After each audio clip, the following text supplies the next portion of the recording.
Vitamina D konsiderohet si një nga vitaminat kryesore në funksionimin e organizmit të njereut.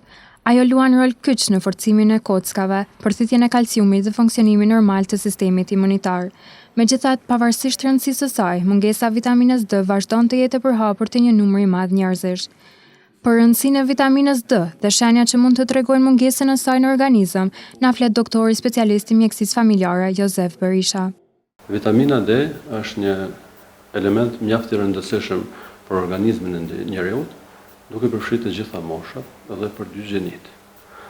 Mungesa e saj në radhë të parë sjell lodhje, plagështi, mungesë të vullnetit, dhimbje muskulare, zakonisht dhimbje të shpinës, dhimbje të regionit të legenit, dhimbje të këmbëve. Por sjell edhe probleme tjera me gjumin, gjerësitë gjatë natës. Dielli mbetet një nga burimet kryesore dhe natyrale të marrjes së vitaminës D. Por cila është metoda më e sigurt për ta marrë dhe sa kohë në ditë na mjafton për të marrë sasinë e nevojshme, na tregon doktori Berisha.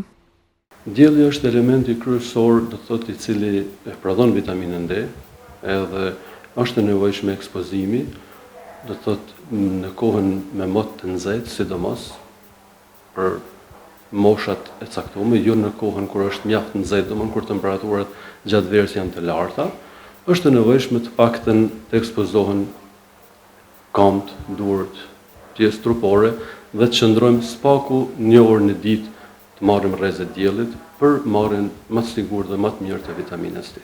Në rastet e mungesës së theksuar të vitaminës D, përdoren edhe metoda mbështetëse për rritjen e nivelit të saj, shtoi doktori. Ushqimet e vitaminës D, meqense se organizmi jonë nuk e ruan mjaft vitaminën D, edhe me ushqimet kryesore do të thotë janë pemt, perimet, mirë po kur këto na mungojnë, edhe është e nevojshme shumë të në rasteve shënojmë edhe tableta apo pika apo flakona për pacientë që kanë mungesë mjaft madhe të vitaminës D.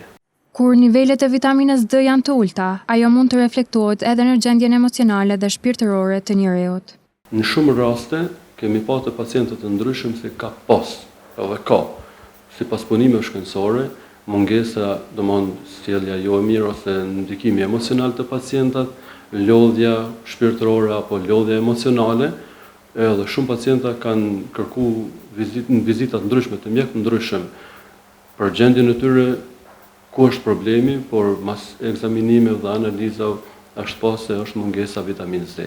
Dhe me marrjen e vitaminës D janë rregulluar ato probleme për të cilat kanë ankuar pacientë. Në fund, rëndësi të veçantë ka edhe analiza e vitaminës D, në mënyrë që mungesa e saj të zbulohet me kohë dhe të parandalohen pasojat dhe sëmundjet që mund të sjellë në organizëm.